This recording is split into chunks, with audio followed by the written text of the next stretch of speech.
Brasil registrou 874 mortes por Covid-19 nesta segunda-feira. O total de mortos é de 462.966 desde o início da pandemia. A média móvel de mortes na última semana chegou a 1.849, o quarto aumento consecutivo. O Brasil vacinou 21,58% da população do país com a primeira dose e 10,48% com a segunda. E é nesse quadro que temos a notícia de que o Brasil poderá sediar a Copa América. O senador Randolfo Rodrigues, da Rede do Amapá, promete convocar o presidente da CBF, Rogério Caboclo, para depor na comissão. O PT apresentou ao Supremo Tribunal Federal um pedido para suspender todas as tratativas envolvendo a realização dessa Copa.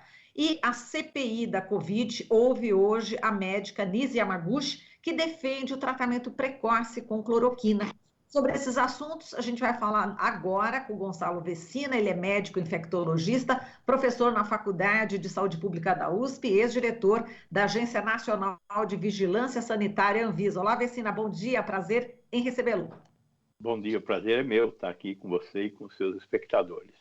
E Vecina, bom, diante desse altíssimo número de mortes, perto de 500.000, com UTIs em vários estados com limite máximo de ocupação, terceira onda aí chegando, o presidente Bolsonaro dá aí o sinal verde ao presidente da Conmebol, Rogério Caboclo, tá aí mais um gol contra, né? Mas ontem à noite o ministro da Casa Civil, Luiz Eduardo Ramos, disse que essa decisão ainda não está confirmada. Ele disse que não, mas ele argumentou, não haverá público, são 10 times, com 2 grupos, 65 pessoas por delegação, todos vacinados, afirmou também que a seleção brasileira vai ser vacinada. Como estamos há 2 semanas aí do início do evento, Vecina, o intervalo entre as doses também será mais rápida, a gente imagina. Agora, quais seriam as consequências disso, da realização da Copa América, do ponto de vista epidemiológico? Bom, eu acho que é uma ação descabida, é uma loucura no meio de uma pandemia que nós estamos vivendo, com um crescimento de número de casos, num momento ascendente da pandemia, com mais de 460 mil mortos, trazer um evento dessa magnitude para o Brasil. É verdade que o futebol não movimenta tanta gente assim diretamente no jogo, mas as pessoas acabam se aglomerando para assistir os jogos juntos, as pessoas vão aos estádios, mesmo com o estádio fechado, e se aglomeram na porta dos estádios. Então, eu não vejo razão de que a gente levasse à frente um espetáculo desses neste momento em que estamos com o crescimento do número de casos. É uma irresponsabilidade sem tamanho trazer de repente um evento desse sem nenhum planejamento e no meio de uma pandemia. Estão errados a Conmebol, a CBF e a Presidência da República em fazer esse tipo de evento no Brasil. Espero que alguma instância da nossa democracia, seja o legislativo, seja o judiciário, consigam suspender esse evento que vai promover mortes e sofrimento para o povo brasileiro. Vecina, eu queria que você comentasse também o que o vice-presidente Hamilton Mourão falou, inclusive ele está sendo chamado aí no YouTube, aqui pelos nossos internautas, entre aspas, o epidemiologista Hamilton Mourão. Ele disse o seguinte, né? Vamos dizer o seguinte, sobre o risco, né, de trazer a Copa América, né? Vamos dizer o seguinte, que é menos, não é que seja mais seguro, é menos risco, não é mais, é menos, o risco continua. Não tem público, não é? Não tendo público não é problema, é só dividir bem essas sedes e acabou. Como é que você vê essa declaração?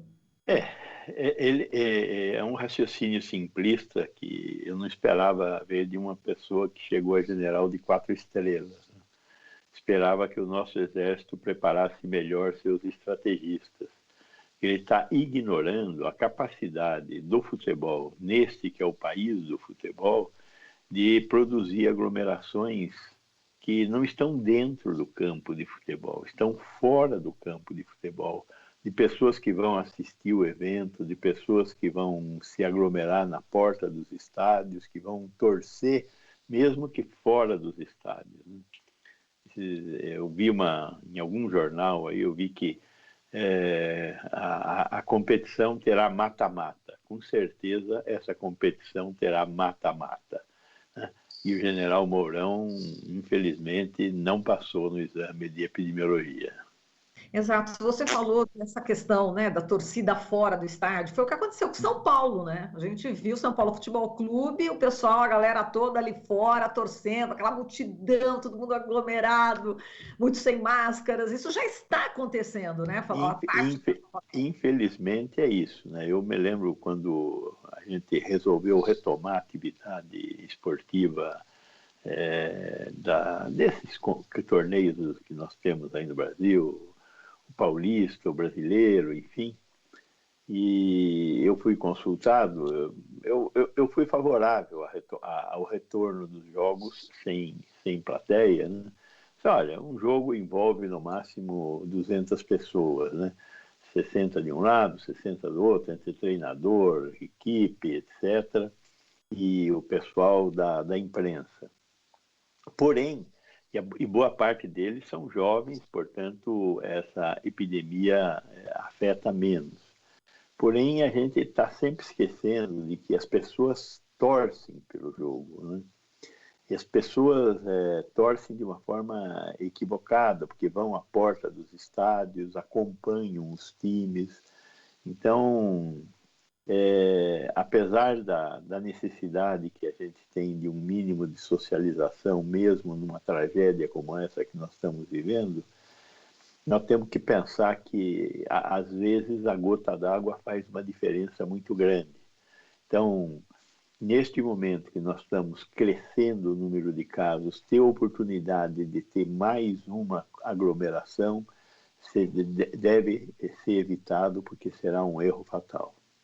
Agora, vamos para a CPI, Vecina. Hoje é o depoimento da médica oncologista Nícia Yamaguchi. Ela integrou aí a chamada estrutura de assessoramento paralelo do Bolsonaro na pandemia, né? Defende o uso da cloroquina, hidroxicloroquina, pediu para colocar na bula lá em relação a esse remédio, enfim, para a Covid também, como tratamento precoce ela defende. Agora, como é que você analisa, né, esse posicionamento da Nise, que ela já foi uma profissional, ou não sei, aí você pode dizer, muito respeitada, né, inclusive. O que aconteceu? Será que teve essa vontade de ser ministra da Saúde? O que aconteceu com a Nise, hein? Eu acho que a Nise é bastante homogênea. Ela nunca foi, no meio médico, uma profissional respeitada.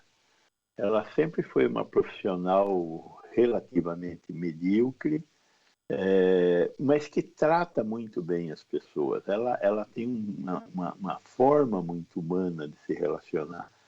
E isso acaba se misturando com a atividade médica dela. Infelizmente, ela nunca foi uma profissional muito respeitada pelos seus pares nas áreas em que ela se dedicou, como, por exemplo, a oncologia. Então, sempre teve comportamentos bastante controvertidos. Mas é problema dela e dos pacientes que acreditam nela. Por isso existe um relacionamento médico-paciente que é determinado exclusivamente pelo médico e pelo paciente. Mas a doutora Nise sempre teve um comportamento bastante singular na prática clínica dela, e aí os pacientes resolvem o que fazer, né? Aceitá-la ou não aceitá-la. Nesse caso desses medicamentos que são prescritos para tratamento precoce, né? Nós hoje temos excessivas até evidências de que esses medicamentos não funcionam, não são superiores a não dar nada, né? E mais um conjunto de médicos médicos que acreditam nessa história do remédio, né? Quer dizer, que não existe como tratar um paciente sem dar um remédio para o paciente, o que é um equívoco muito grande. Muita coisa pode ser feita na medicina sem que haja necessidade de prescrever um medicamento, particularmente se não existe evidência sobre o funcionamento desse medicamento. E a doutora Anise se alinha a esse tipo de pensamento, esse tipo de médicos, né, que acreditam na ação medicamentosa, né? São médicos que se consideram acima da ciência, né? Porque acreditam que existe um comportamento que só eles dominam, e é esse caso da Anise, entre outros médicos, né? Tem uma estatística aí que fala que o Brasil tem mais ou menos 500 mil médicos e tem 10 mil negacionistas.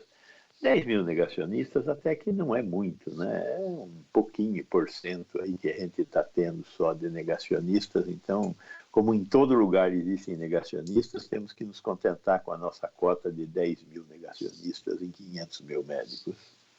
Tá certo. Agora, vamos falar rapidamente aqui também, Vecina, que a gente está no finalzinho, sobre as barreiras sanitárias em aeroportos, né? Agora no Rio de Janeiro, vai começar hoje, inclusive, no Galeão, no Santos Dumont, vai ter essa barreira para o desembarque dos voos que chegarem da Índia. Como é que você está vendo esse procedimento, a essa altura do campeonato, falando de Comebol e de Copa América? Veja, a variante indiana já entrou no Brasil. É óbvio que eu vejo com bons olhos a colocação de barreiras.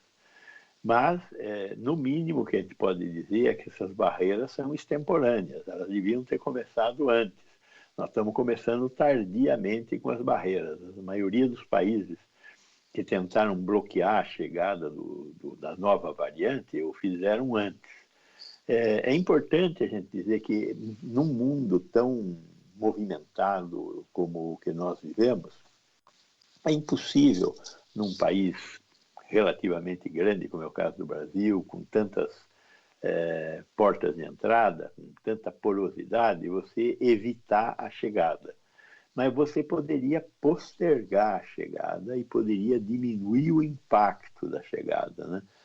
Mas nós estamos fazendo corretamente essas barreiras atrasado.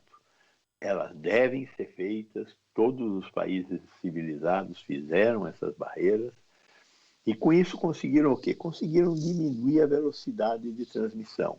E diminuir a velocidade de transmissão significa diminuir o número de mortes. Então nós estamos no caminho certo, embora atrasados. Perfeito, Vecina. A gente agradece aqui a sua participação. Muitíssimo obrigada e até uma próxima. Bom dia, muito obrigado. Um abraço a todos que nos assistem. Obrigada. Falamos aqui com o Gonçalo Vecina, médico infectologista, professor da Faculdade de Saúde Pública da USP e ex-diretor da Agência Nacional de Vigilância Sanitária, Anvisa. Você está ouvindo Jornal Brasil Atual. As notícias que os outros não dão.